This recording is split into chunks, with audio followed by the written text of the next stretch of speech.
qui seront toujours très simples, mais très efficaces. Alors, vous me posez des questions, vous me demandez de parler de certains sujets, et vous m'avez demandé de parler des mantras. Alors, les mantras, pour beaucoup de monde, c'est un côté magique, hein. C'est les mantras dans les sectes indiennes, avec le gourou qui vous donne un mantra, etc. Ça a l'air d'être vraiment quelque chose qu'on n'a pas tellement l'habitude dans les sociétés occidentales. On va démystifier tout ça, il n'y a rien de plus simple. L'origine des mantras. Alors, j'ai une origine des mantras qui se trouve même dans la Bible, j'en ai déjà parlé. J'avais déjà parlé, je vous ai déjà dit que entre la Bible et l'hindouisme, il y avait un rapport très simple, c'est que le dieu premier de l'hindouisme, c'est Brahma, avec la femme de Brahma, la Shakti de Brahma, c'est Sarasvati. Et dans la Bible, vous avez Abraham et Sarah, donc il y a une ressemblance. Encore mieux, on a Yehudi qui veut dire, les premiers peuples qui ont été ceux de la Bible, et Hodou, qui est aussi un peuple qui est dans le même ordre d'idées, le même ordre de langage.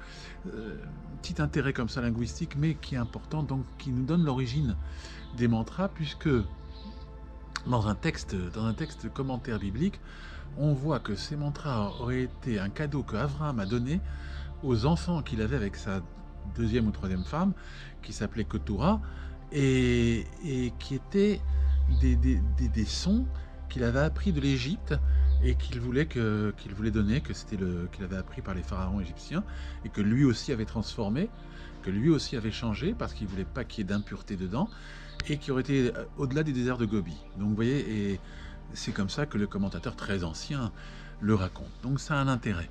Alors les mantras, ce sont des mots que l'on va répéter. Et en Inde, les gens ont des mantras depuis la naissance. Il y a un gourou qui vient à un certain moment, et puis on dit, voilà, tu vas répéter tel mantra. Par exemple, Mahatma Gandhi, le grand penseur indien, avait comme mantra depuis son enfance le mantra Ram. Alors, les mantras en Inde, ça a souvent un rapport avec les divinités. Le mantra Ram, c'est un mantra qui est en rapport avec la divinité de Rama, qui est un dieu indien. Le mantra Gam est le mantra qui a un rapport avec Ganesha, le dieu indien qui a une tête d'éléphant. Je sais pas si oui, lors de la fête, il y a une fête indienne qui est extraordinaire, là, qui font comme ça avec des images d'éléphants, etc. C'est Ganesha. Donc les mantras, en Inde, ils ont quand même un rapport avec la religion. En plus, très très souvent, quand vous allez dans des groupes, avant le mantra, ils vous font des rituels, des pujas, ce qu'ils appellent, avec donc dans la puja, il y a des choses, des gens n'acceptent pas ça parce qu'il y a un côté un peu idolâtrique, il y a des images devant lesquelles les gens vont faire des offrandes, etc. Donc, c'est vrai qu'il y a quelque chose un petit peu sulfureux avec les mantras. Mais l'intérêt qu'ont les mantras, c'est qu'ils ont quand même une efficacité. Là, on va démystifier et puis on va voir quel genre de mantra on peut avoir. Alors, ce qui est très intéressant, c'est que dans le domaine kabbalistique, on trouve vraiment entre les syllabes, entre les lettres et les mots, dans la Kabbale, elle explique vraiment quels peuvent être les effets et sur quel organe ça va agir. Donc on a vraiment dans la Kabbale un rapport entre les syllabes, les connotations, les phonèmes et un effet psychique. Et je trouve ça très intéressant parce que ça donne vraiment une connotation quasi scientifique. Maintenant, si quelqu'un va répéter un mantra, quel qu'il soit, il va avoir un effet. Pourquoi? Parce que, en fait, on pourrait avoir comme mantra Coca-Cola, il y a des gens qui ont essayé. Il y a eu un effet, ils ont eu Coca-Cola, ils faisaient comme ça, ils répétaient les yeux fermés. Coca-Cola, Coca-Cola, à voix basse ou dans la tête en pensée. Coca-Cola, Coca-Cola. Et il y a eu un effet, il y a un effet qui va se passer. Pourquoi? Parce que quand vous répétez un mot, en fait, votre cerveau, il va se mettre en phase avec le mot. Le mot, il a une certaine vibration. Il a un certain pouvoir. Tous les mots ont un pouvoir. Même les mots français. Les mots de l'Inde ou de la Kabbale ou de l'hindouisme, ce sont un petit peu des mots qui viennent de traditions très très anciennes. Les mots en sanskrit ou en hébreu, ce sont des mots qui ont une puissance particulière parce que on a, nous, avec les langages qui sont plus récents, comme le français, etc. Il y a eu le latin avant le français. Avant le latin, il y avait d'autres langues, les langues sumériennes, akkadiennes, etc. Donc, les langages anciens qui font en plus partie de langages sacrés ont toujours un pouvoir qui est plus grand que les mots récents. Donc, ça a un intérêt. Donc, vous allez répéter ce mot. C'est comme ça que la technique de mantra se fait. On va demander à quelqu'un d'être, par exemple, les yeux fermés et de répéter le mot sans aucune... Bon, on expliquera un autre jour quelle est la technique du mantra. On n'est pas pour parler de la technique. On n'est pas là pour parler de la technique. Mais, en tout cas, il y aura une répétition de ce mot. Et votre cerveau va se mettre en phase avec le mot en question. Donc, il va se répéter, et en même temps que vous allez répéter le mot, le mantra, vous allez avoir des pensées. C'est un petit peu comme quand vous conduisez. Les gens qui ont les vitesses, quand ils conduisent, alors ils savent qu'ils peuvent avoir les vitesses, changer de vitesse et pourtant penser à autre chose. On est là en train de conduire, on avance, on recule, on freine, etc. On regarde les feux et pourtant on pense à plein de choses. On écoute la radio, on a un tas de pensées, ben c'est un peu la même chose. Mais l'intérêt, c'est que les pensées qui viennent en même temps que la répétition du mantra vont faire que les pensées vont se mettre en corrélation, en correspondance, en connexion avec la phase du mantra.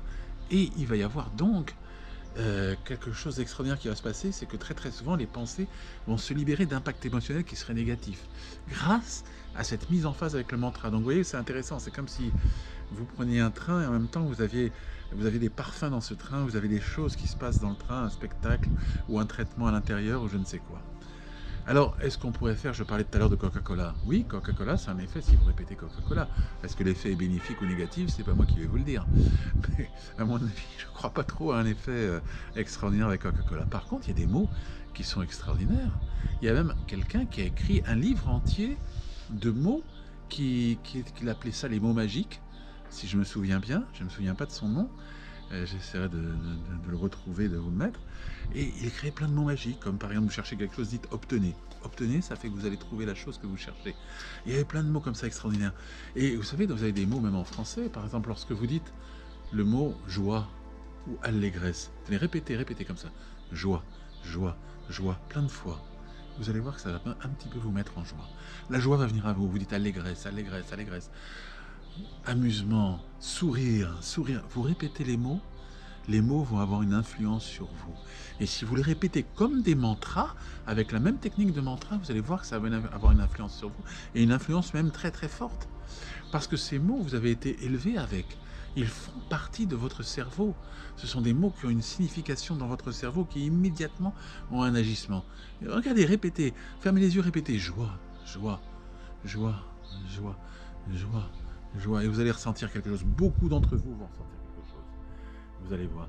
Donc c'est ça le mantra. Et on en reparlera du mantra si vous voulez. Mais prenez des bons mots et vous faites la technique de les répéter à l'intérieur avec les yeux fermés. Même des mots français, des jolis mots, pas des mots négatifs. Et surtout, ne dites pas éliminer la souffrance ou des choses comme ça. Non, parce qu'il y aura souffrance. Hein, comme je vous ai expliqué, Google, il retient qu'un seul des mots, mais pas les ne pas les négations, etc. Donc vous dites la joie, le bonheur, vous répétez ce mot-là, et vous allez voir, avec la joie, bonheur, un mot que vous répétez, ça aura l'effet d'un mantra. Donc il y a les mantras qui ont une espèce de valeur archétypique, parce que c'est depuis longtemps en hébreu ou en sanskrit, etc. Ils ont une force particulière, une force mystique, pour ceux qui croient à la force mystique. Et puis il y a les mantras qui sont ceux que vous allez créer vous-même et qui ont un effet, qui agissent. Écoutez, ça m'a fait plaisir de vous parler. Donnez-moi vos commentaires. Donnez-moi plein de commentaires. Likez, ça me fera plaisir. Abonnez-vous, qui est plein d'abonnés. Faites partager à plein de monde, ça me fera toujours plaisir. Et dites-moi dans les commentaires, comme d'autres gens l'ont fait, dites-moi les sujets que vous voulez que j'aborde. Et vous allez voir à chaque fois, chaque sujet va vous amener une nouvelle vision, quelque chose de plus que vous allez pouvoir utiliser, et j'en serai très content. Alors à bientôt. Merci beaucoup de votre visite.